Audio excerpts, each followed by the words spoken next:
Hello and welcome back to Mr. Matt's teaching channel. Today we are going to be continuing with our A-level topic of violence in sport, and I'm going to be taking you through the presentation. Last video we went through the violence in sport, particularly related to the players and the participants, and we looked at the consequences of their behaviour.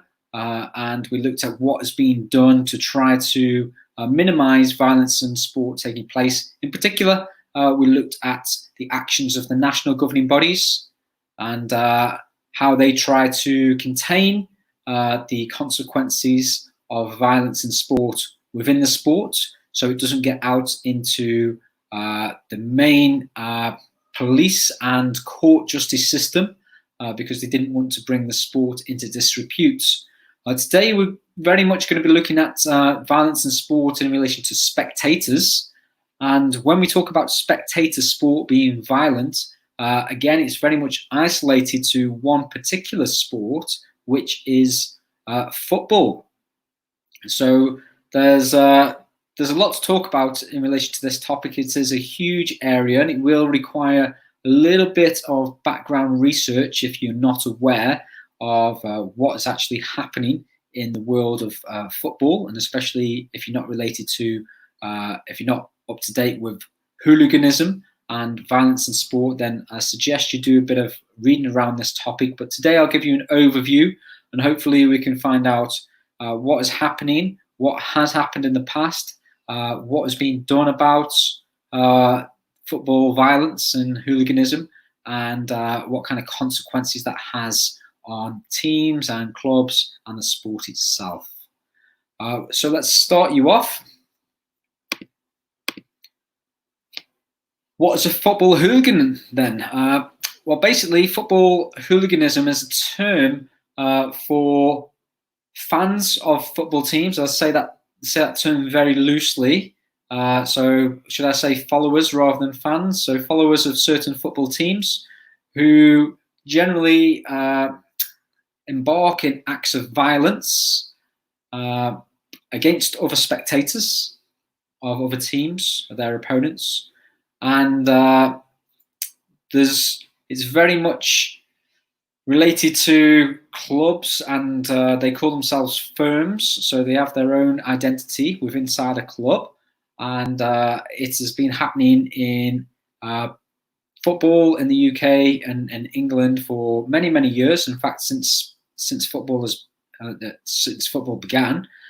So we'll have a look at the reasons why it may occur and why it occurs today, and what kind of violence is taking place. And I'm sure if you're not a follower of football, you may be shocked at some of the scenes that you witness. But if you are a follower of football, it seems like it's very common. And it's certainly not going to be new to you if you're followers of football, because incidents like football violence and spectator violence happens on a weekly basis once the leagues are set up, and there's been lots and lots of cases, both domestically and internationally, that have come to media attention, and certainly have been displayed and being publicised in many different ways. So, football hooliganism has been an unwanted feature of sport for, in particular, football for decades. Now, unlike other sports, there has been cases of very extreme violence amongst different fans, and we'll have a look at some of those right now. When did football-related violence first become a problem? We don't know for sure, but it can be traced way back to 14th century England. Back then, it wasn't so much the beautiful game,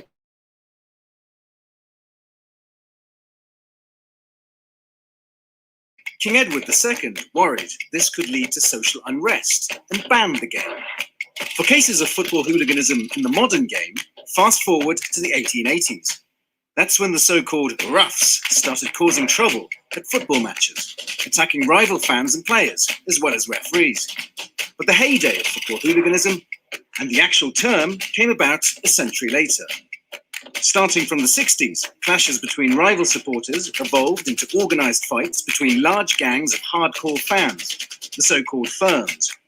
In the first 5 years of the decade, there was twice as much violence as there'd been in the previous 25. British hooliganism spread rapidly during the 70s and 80s, becoming known abroad as the English disease. It reached its tragic peak at the European Cup final in 1985, when the Liverpool fans attacked their Italian rivals, causing a wall in the stadium to collapse, killing 39 people. After the disaster, English clubs were banned from all European contests, and Thatcher's government launched a clampdown on hooliganism.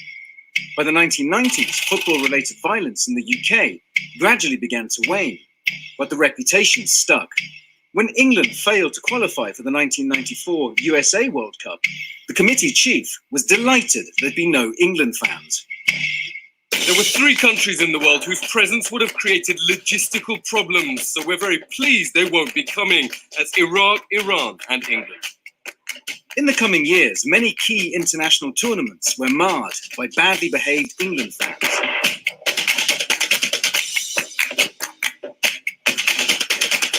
Nowadays, football hooliganism is, of course, not only an English, but an international disease, one that, thankfully, isn't as prevalent as it used to be.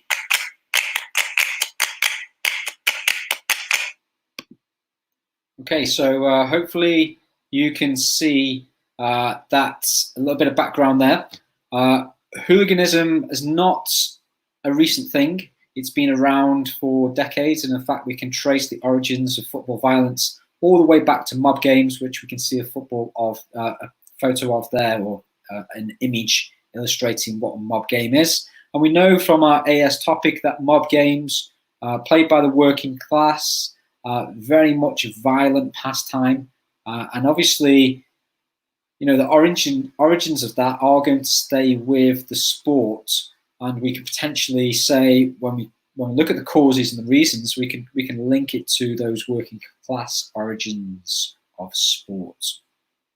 But now, the modern era of football hooliganism was brought about in around about 1960s. That's when it started to become really popular, or evident, or reported in the media, should we say. And from the 1970s, we had certain firms which were set up by the groups within the clubs who would represent their team, and for example, they would be their fighting team when they went to other teams, other opponents, and they went to visit other stadiums. They would have their fans, loyal fans, who would obviously watch the game, stay out of violence and trouble, and then you'd have a hardcore group of core fans, which we call the firms, who would go and basically cause trouble and look to fight other firms. Generally, don't fight just normal spectators and people, but they would arrange fights between the different firms themselves, and we'll cover some of that today. So, what is a hooligan? So, a hooligan, or hooliganism, is a term directly related to spectator violence. So hooligan is spectator-related violence. It can be both spontaneous, so it can happen without being planned, or it can be pre-planned, which I've kind of already spoken about already. So firms can organize violence. They can speak to each other, and they can arrange a time and place where they can fight each other, or it can happen on the spot, and this might be due to something that happened within the game, or within the other fans, or something which occurred and it broke out into a spontaneous violent event. It can happen during the playing area, and we call that a pitch invasion. So when spectators enter the playing area and run onto the pitch, that's called a pitch invasion, and that is an offence in part of football. So if you did run onto the football area and the playing area, you would potentially get arrested and get actions against you for that. It can be groups of people who are together and they are seeking conflict, and the firms have evolved as the years have gone by, and we'll look at how they have changed coming up in this presentation. It's not just related to within the stadium itself. In fact, the majority of fighting actually happens outside of stadium, and we're talking about the transport network. So on railways was a very common place for violence to take place. City centre public houses, a very popular way of firms to show their presence is to take over what we call local public houses, which the home supporters would generally frequent. And if another opposing team, the travelling firm, can take over that particular pub, then that's seen as a victory for them. So there's lots of violence in around the surrounding streets as well. And kind of the epicenter is the stadium, but it's still violence can take place all the way out, and obviously the further out from that epicenter you go, the less violence takes place. But we're also looking at city centre and transport networks. Why does this happen? And common questions related to the AQA examination. If you're going to get a question about football violence, it will be why, and it might not just be related to football as well. So one of the questions I've got for you later, which you can start to think about, so you might ask, why doesn't football violence take place, or why doesn't hooliganism and violence take place in other sports? So you've got to think about the origins of football violence, why it takes place in football, and why it doesn't take place in other sports. So the one we're going to look at today is why doesn't violence occur, or why does little violence occur in the Olympic Games compared to the World Cup? So what's the difference between the Olympic Games, multi-international events, and the World Cup? Also multi-international event. Why is there violence in one, not violence in the other? Okay, so why does that happen? Start thinking about that question as we go through this presentation. The causes we can maybe talk about and link to football specifically, we could say that football has its origins in the working class. We covered that in AS. And we could say that there's a tendency in the working class community to have violent origins and violent tendencies. You definitely get a mark within that. You could potentially say that it's alcohol fueled. So alcohol consumed during the match and prior to the match could be a cause and a reason why violence happens during the game or before the game or after the game.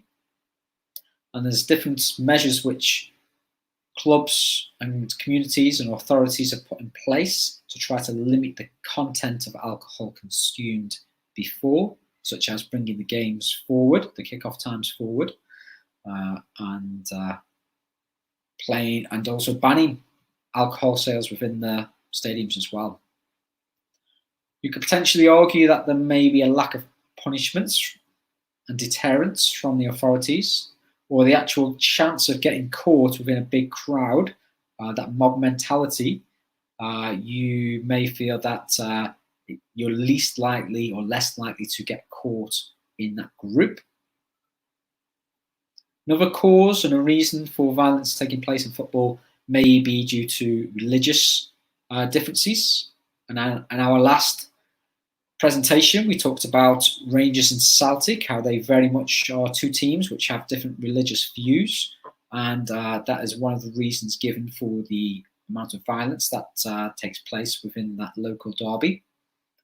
Speaking of local derbies, we also have traditional rivalries between teams in certain areas.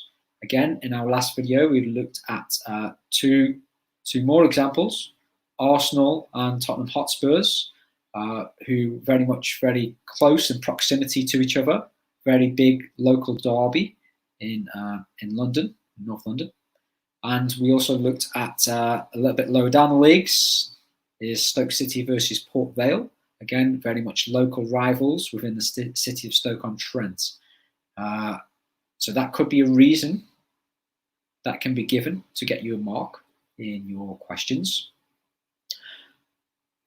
You could also argue that it could be nationalism. So, especially if some countries have had historical grievances or wars taking place. For example, we kind of link these both together as the political views.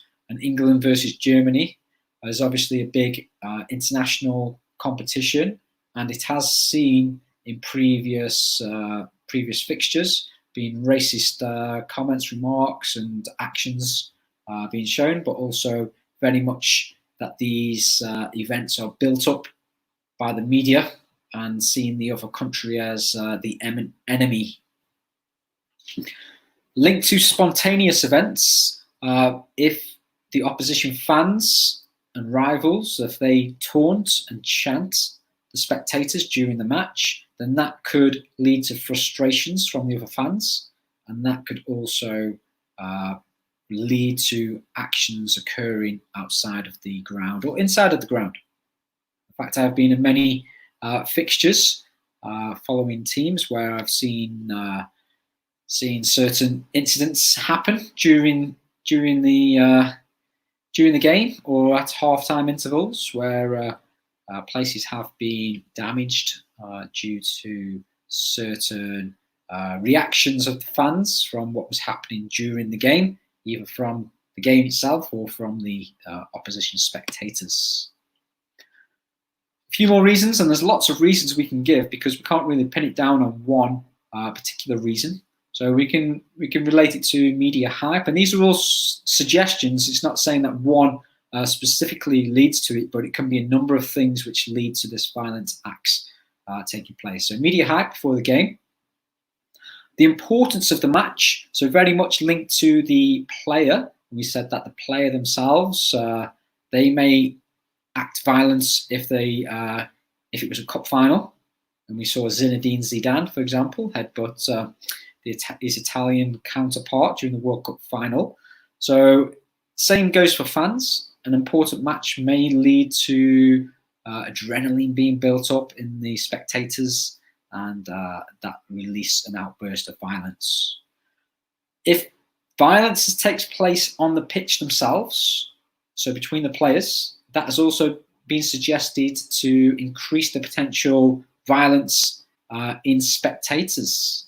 So if you're seeing a heated game on the pitch, then it might be a case that violence happens outside of the ground or inside of the ground itself. And again, similar to the last point, if referee decisions, poor referee decisions or potential or perceived poor referee decisions were given during the game, it could lead to frustrations in the fans and outbursts of violence in both the spectators and the players. We also can look at stadium layout. So is the stadium designed to try and restrict and segregate fans to keep them apart from each other?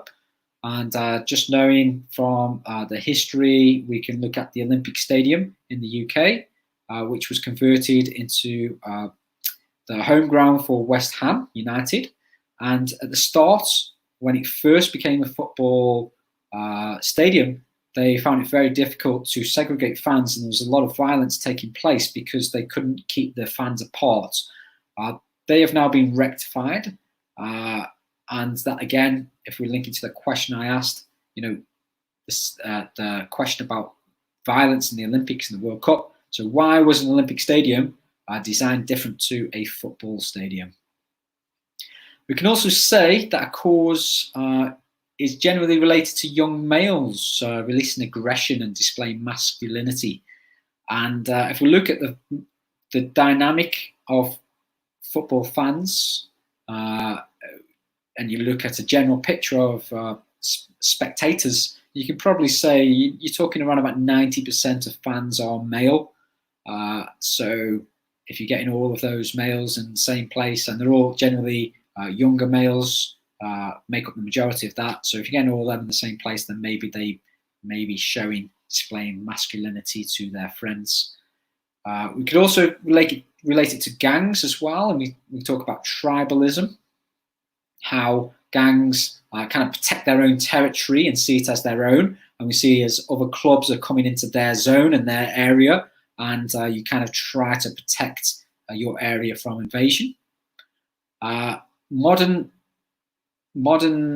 hooliganism, we can kind of relate to thrill-seeking, an adrenaline rush from the spectators, and the dynamic of these hooligans has changed.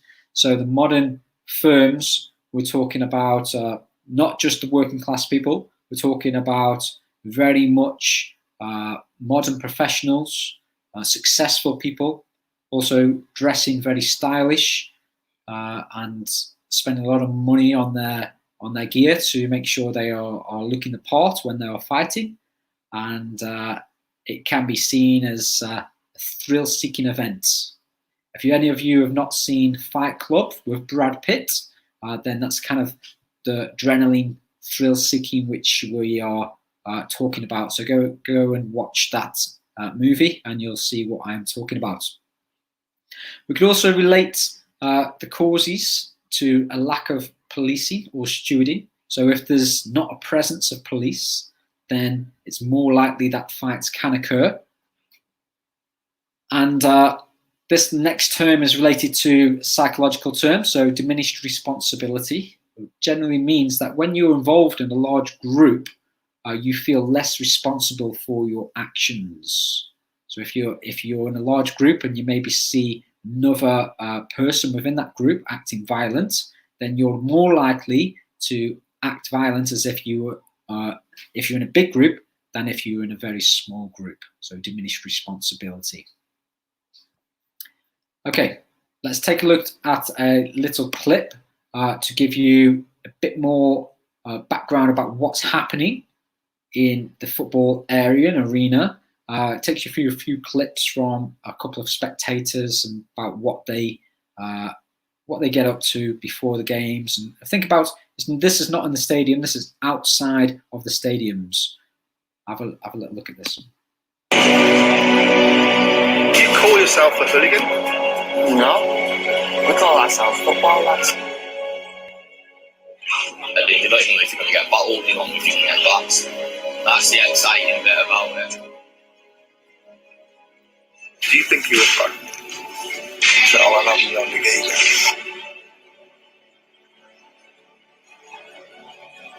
It's like going to a theme park, but it's free. And it's 10 times better.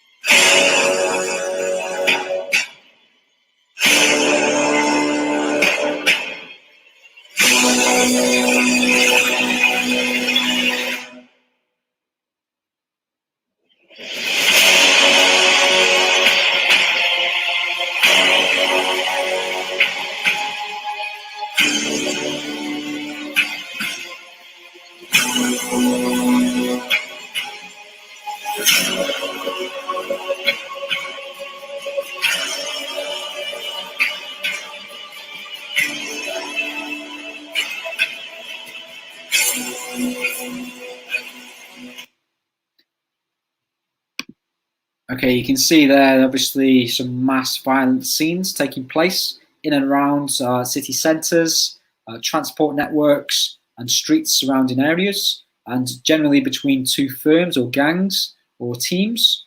And that is unfortunately a common sight in the modern game, and it happens many times over a season.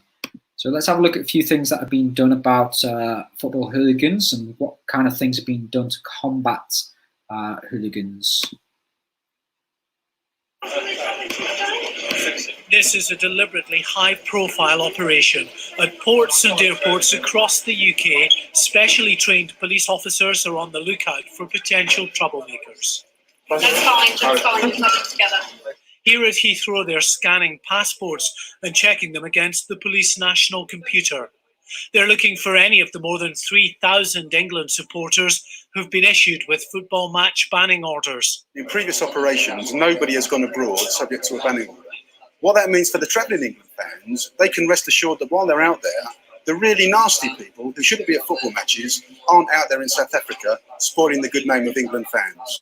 This man was arrested in the West Midlands, one of dozens who've breached their banning orders by not handing their passports into the police. But such breaches, it seems, are in the minority. Police say the message is getting out. Here at Heathrow Airport, for instance, no one who's been issued with a football banning order has tried to get through these police checks. But of course, it's not just about those who are banned. Supporters with a history of violence or involvement in football-related trouble are also being targeted. These scenes were filmed by a British police spotter team during an England friendly in Amsterdam last year. As a result of this video evidence, those involved have now been banned from the World Cup. And the authorities are warning anyone involved in football-related trouble, wherever they are, face the prospect of banning orders. Football banning orders can be extended to any football-related incident. So there should be a very clear message that if you're thinking about going to an event, we want people to enjoy the World Cup, but to do so responsibly and not let it get out of hand. Brilliant. Thank you, fellas. Cheers. All of the fans we spoke to at Heathrow seemed happy with the additional checks, which will stay in place as long as England are in the tournament. The explicit warning that anyone with a banning order trying to sneak out of the country faces the prospect of being barred from future matches for up to 10 years. Mark White, Sky News, Heathrow Airport. So that's a short clip on what was happening to try to combat spectator violence at the South Africa World Cup. So this was a spot check by police at Heathrow Airport to make sure that people with football banning orders did not travel to South Africa. So what is a football banning order? I'm hearing you ask. Basically, if you commit an offence during a football match, so a violent offence, including also pitch invasion, you may be subject to a football banning order rather than getting sent to prison. And this banning order is very restrictive on your movements. So you would have to submit your passport to the local authorities, so you cannot travel overseas during international matches. You're also unable to go to the city centre of where you live during match days, which again can be very restrictive. And obviously, you're not able to attend the games as well, both home and away. Okay. Moving on. So what are the solutions to try to combat football hooliganism? And these are things which have been in place by the authorities, including national governing bodies such as the Football Association, but also the local authorities, including the police. So one suggestion and one thing that has been happening is that there's been an increased police presence and stewarding at grounds. Now, obviously, that brings its own problems as well, because people have to pay for these. So clubs have to pay for these, but not just the clubs. The local authority and local councils within the UK, they have to contribute to the costing of these events. Secondly, we've got sharing of police intelligence, both nationally and internationally. So we've just seen there that clip previously with the British police trying to stop people from banning orders traveling overseas, but that information will be shared with the authorities in the host country as well. Modern days now, in the last 30 years, there's been a big increase in CCTV to try to identify individuals. So even if you are acting within the crowd, you still potentially can be identified and therefore arrested either on the spot or in subsequent games or times. And it can very much easily be tracked about the people, about where they're sitting, because obviously you would have had to buy a ticket and give your details for that. There can be harsh punishments, and there have been harsh punishments for people who have been found to be violent within the games. And these can include a range of things such as fines, prison sentences, and restricted travel. There have been campaigns to educate supporters as well. These have been led by national governing bodies. We have the segregation of fans. So we talked about the Olympic Stadium, about trying to segregate fans. Now, of course, in the Olympic Stadium, before it was transferred over to West Ham United, for the Olympic Games, there was no need to segregate fans because the fans sat together from all the different nations. Whereas football fans, due to the possibility of violence, what happens is in the stadium, they are very much sectioned off. So the home supporters and away supporters cannot mix.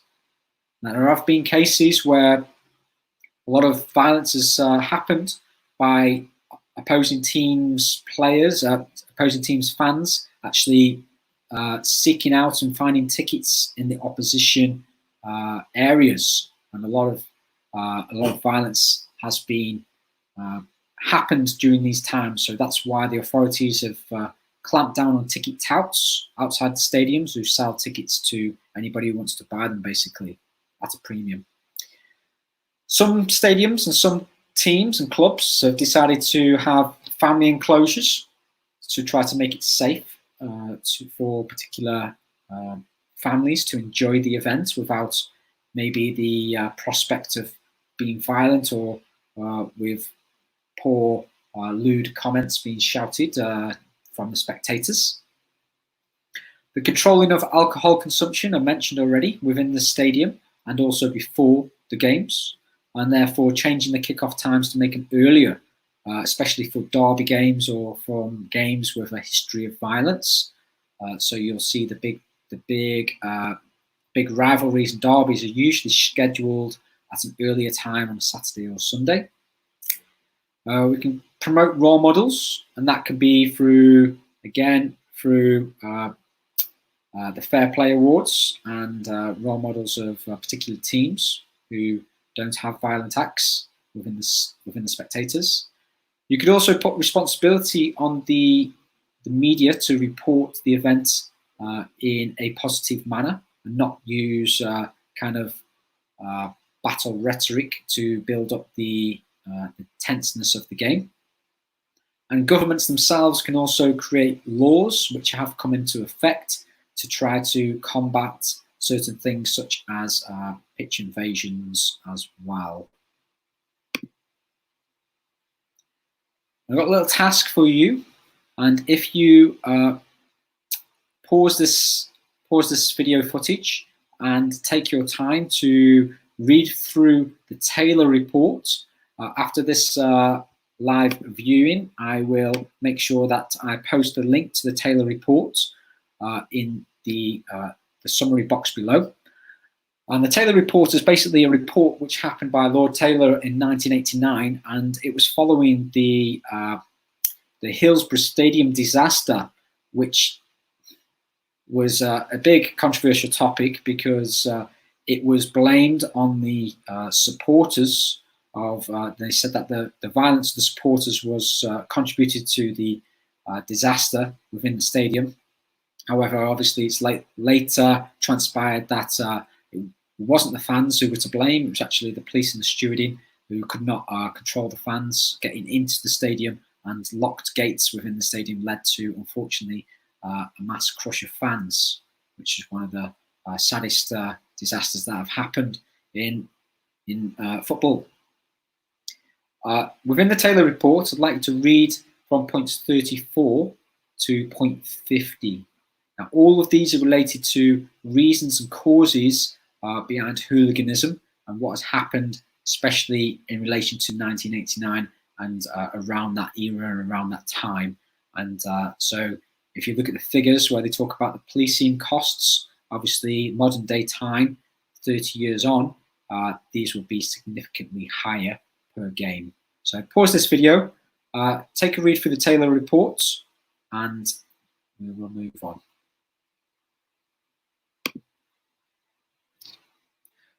Another task for you now, I'd also like you to take time to research the Heysel Stadium disaster that happened in 1985. Again, 1980s were a very bad year for football. We had the Hillsborough disaster in 1989. We had the Heysel Stadium disaster in 1985. We also had the Bradford fire disaster, which we will talk about in our sport and the law topic as well. And following these events, there were a lot of new laws that were brought into effect to try to limit the potential for hooliganism and make sure that fans were safe within stadium. And again, we'll cover that in sport and the law. Go ahead, pause this video and go research the Heysel Stadium disaster.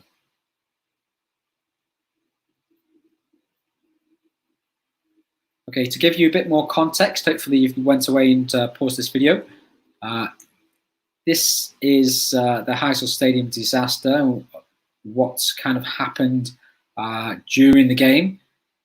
Hopefully you've been able to see that it was a big tragedy on many levels, and the English fans were to blame for the trouble that happened following or during the game, before the game in fact should I say, which led to the deaths of Italian supporters.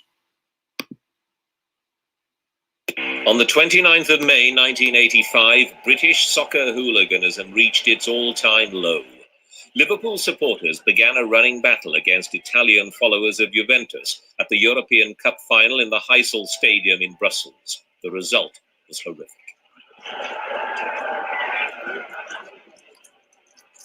The press of bodies trying to escape from the violence led to the collapse of a safety fence. Many victims were trampled to death. Many more were crushed by the weight of their fellow supporters as they struggled in near panic to find a way out.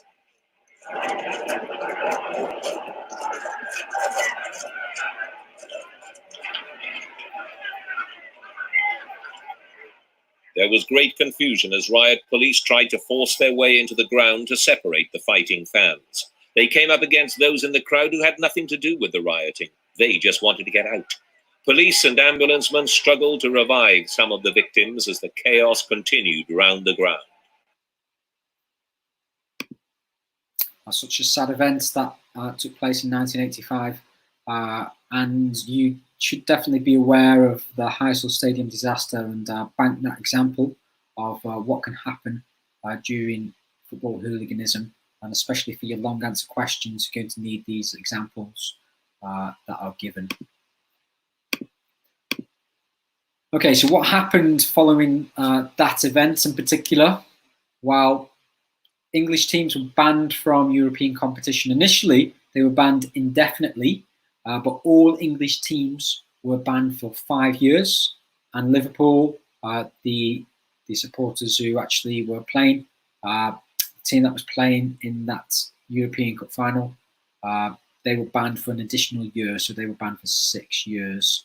And the events led to 39 Italian and Belgian football fans being killed and crushed to death due to running battles, which led to panic and hysteria and a crushing of fans. So we can also look at the stadium design from there, and which we will also mention during sport and the law. Here's a few stats for you as well.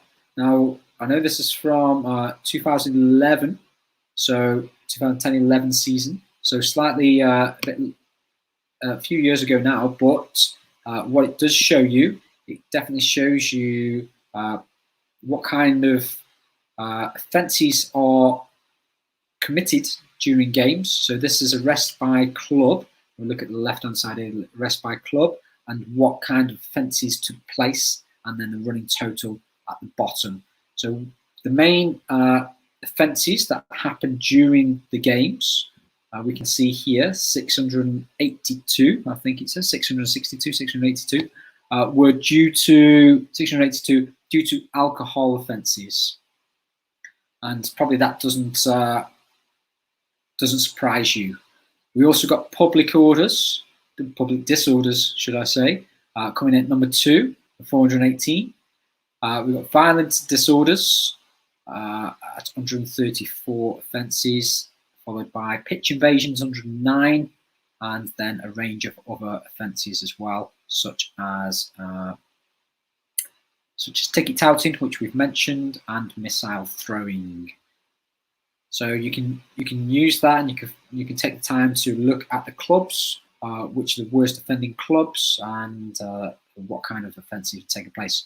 One thing I did notice, which I'm not surprised by, but you might be surprised by, is this second and third column here, arrests at home matches versus arrests away matches.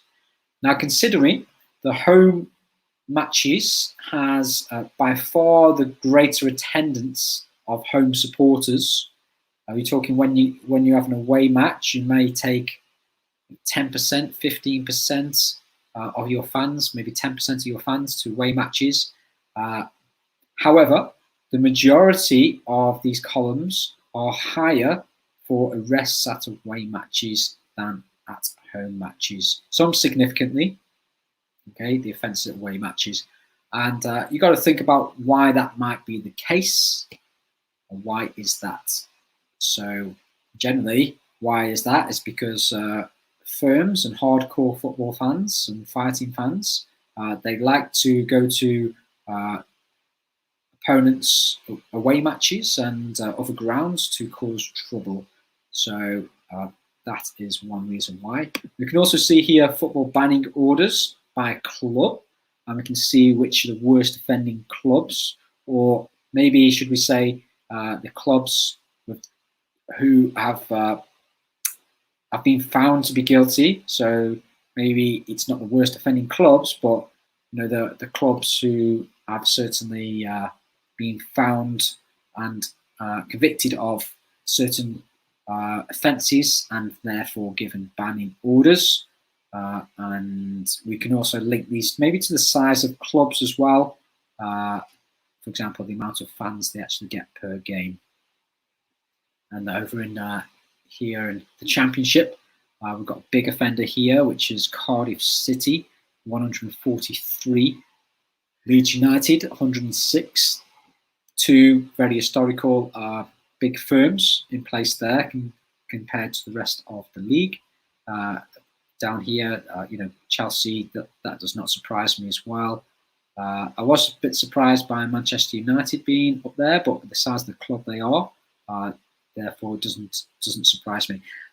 What I can say here is, they're very similar across the leagues, and you would generally expect here more numbers due to the fans that they get per game compared to here, but you could also probably say that there's less chance of it happening in the top due to the increased policing and stewarding and CCTV that actually happens. So it might be a deterrent for other clubs.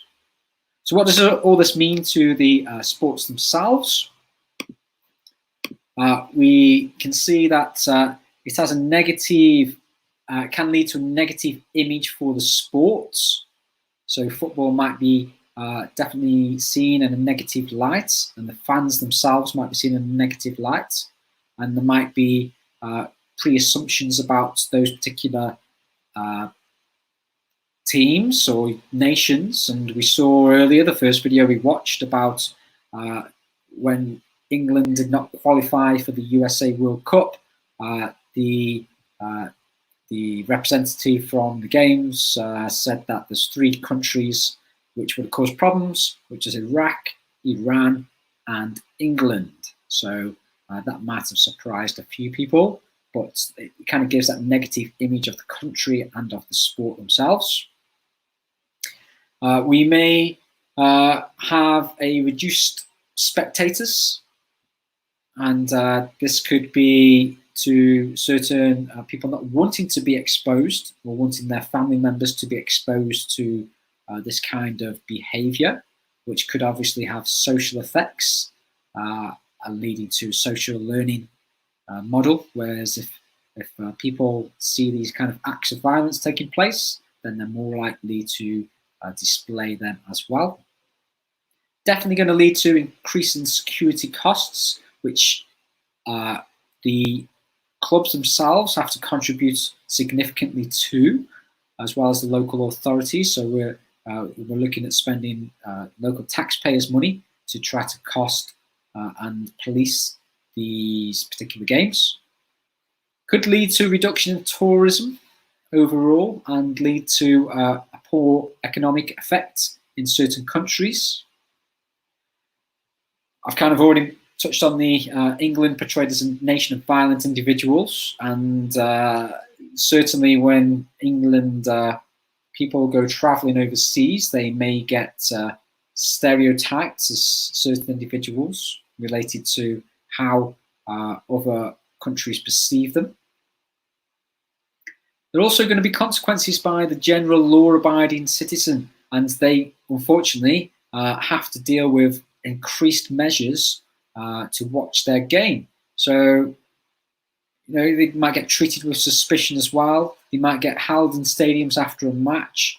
I know personally, I've been on the receiving end of that when I've gone and followed a team to an away match and arrived by public transport on train. And as soon as I arrive at the transport station, I got ushered by a police escort along with all of the other fans along corrugated steel barriers with a big, large police presence and a very hostile environment. So, as a law-abiding citizen and fan, you kind of get stereotyped with suspicion that you are going to cause trouble. And you will, obviously, if you didn't know, so the away fans generally, they get held within the stadium, so they cannot be released for a good 15-20 minutes after the final whistle is gone, to allow the home supporters to disperse and for allow the police to disperse the fans, so there's less chance of violence. Okay, we've got a couple of questions for you to answer. Question number 1. So what's the reasons, outline the reasons for Marks? There have been few instances of spectator violence at the modern Olympic Games compared with football.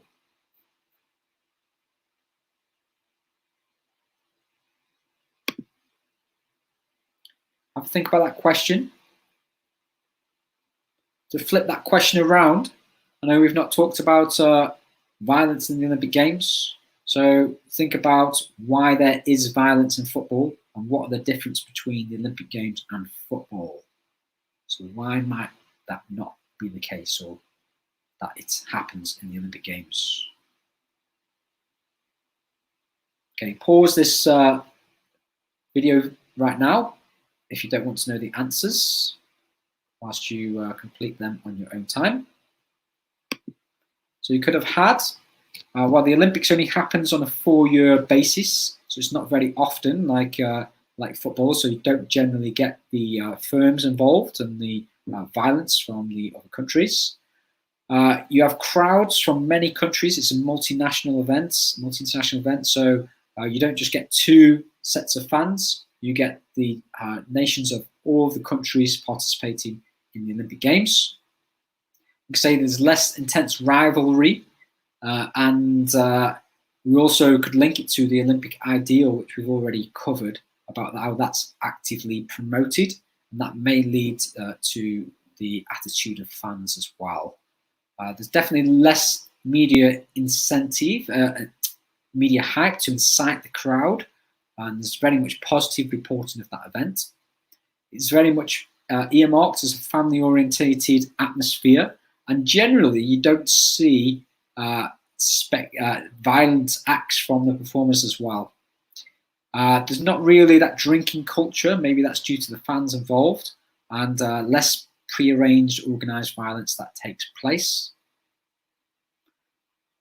That was question 1. Question 2, outline the possible causes of spectator violence, such as football hooliganism. And we covered this in quite a lot of detail. So I think about the reasons why violence may happen in spectators, and you should come up with these answers, which we have already covered. Finally, if you link into the presentation, you can play Kahoot, and you can have a look at the questions involved there.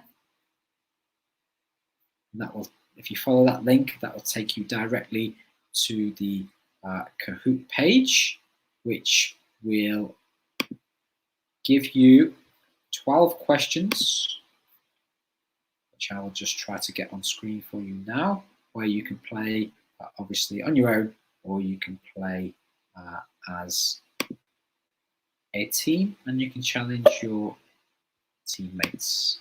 So please do have a look at that. Okay, I hope you've had a insightful lesson, and hope you have started to think about now the reasons. So what's happening? Why is it happening? What are authorities and national governing bodies doing about this to minimize the violence taking place? So what kind of solutions are available? What kind of historic events have taken place?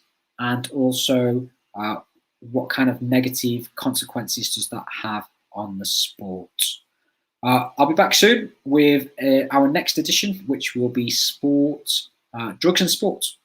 I hope you've enjoyed your session today, and I'll see you again soon.